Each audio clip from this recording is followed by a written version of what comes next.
with Rondo forces the other guys to move a little more. I mean, it forces them to move the ball a little more, but also move without the ball. Yeah, we shouldn't anyway, Murph. Honestly, I don't think it's much different. You know, if you watched our second unit, that's what they were doing. So I don't see a lot of change there. Have you been stirring the pot back there and figure out what the new plan A is? Yeah, you know, but again, and I think I told someone or you guys as a whole, but you know, we were already doing it a lot with the second unit. The first unit was watching it, what we were doing with the ball movement. You know, it was no point guard system with that unit. That unit was becoming very successful, and now it's just the entire team does that. We did it once so far against Miami, and so now we just got to get better at it. So you think the first unit has the personnel that can continue? Oh yeah. I don't think that'll be a problem. How different, Doc, is that for them that they haven't been doing that for the last 4 or 5 years? I don't think it's that big. I really don't. I think we work on it. We've worked on it. You know, the one thing with this second unit, they play against the first unit every day. The first unit works on what the second unit works on. The second unit works on the first unit. So the difference is they'll just do it full time now. And, you know, there'll be games where I anticipate someone will pressure us and someone else will have to bring the ball up. But those are the things we have to work on more, getting the ball up the floor, you know, in a quick manner. I think those are the things we'll work on more. Doc, what's the biggest adjustment to not having Rondo out there as coaches? Well, you know, you have a lot of luxuries. There's a lot of adjustments, but you know, you got to be careful with your play call. Really, you simplify it. You let them play through space, you know, and just read it from there. Doc, the one thing you've been able to do is, you know, certain guys go out. You expect it all, maybe a couple games, KG, but someone like Rondo kind of completely comes as a shock. Has it set in with you yet? Did it set in? Yeah. I've set in before the Miami game. You know, as a coach, you focus on Miami, and you try to win that game. And now we focus on Sacramento. So, you know, I don't sit down and, you know, whine a lot. Yes, no one's going to hear it or listen, and clearly not the other teams. You know, but I do think we can be really good, and I think it's just will be a little different, but I think we can be really good. Why? Because I like our guys on our team. Are you at all wary of running too much offense through Paul? No. Not at all. We don't, really. I mean, it turned out that way the other night. At the end of the games, I don't like it. I think early on we'll do that because our guys will naturally migrate and throw him the ball.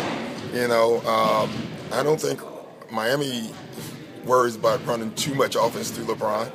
I don't think the Lakers worry about running too much offense through Kobe, you know, or, you know, just go down the list. So why should we worry about running too much offense through Paul? You know what I mean? I don't think that's a problem at all. Will you talk to guys? Continue to start for you guys? Will Courtney continue to start? Yeah. Okay. Will Jason have more ball handling duties for the second unit then? Depends on who's on the floor with him. You know, because we have a lot of guards. You know, we just don't have a lot of point guards. You know, LB and Jet, actually Jeff handled the ball. You know, he was the guy who watched the Miami game. We told him to bring it up because I wanted LB and Jet to be scorers, and I thought that helped them.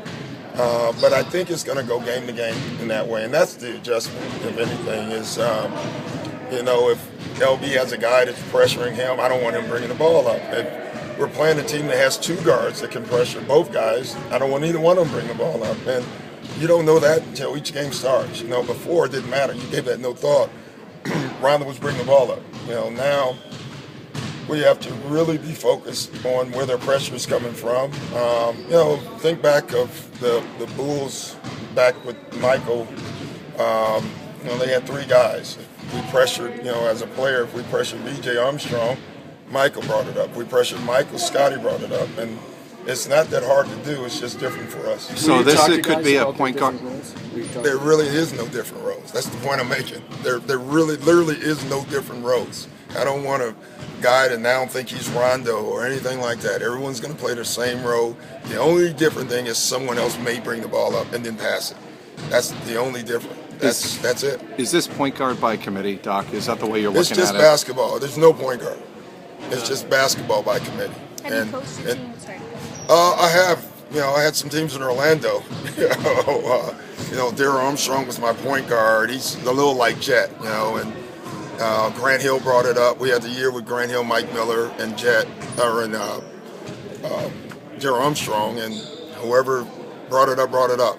It didn't hurt us at all. We scored a ton of points, and we just didn't have a lot more talent after that. So.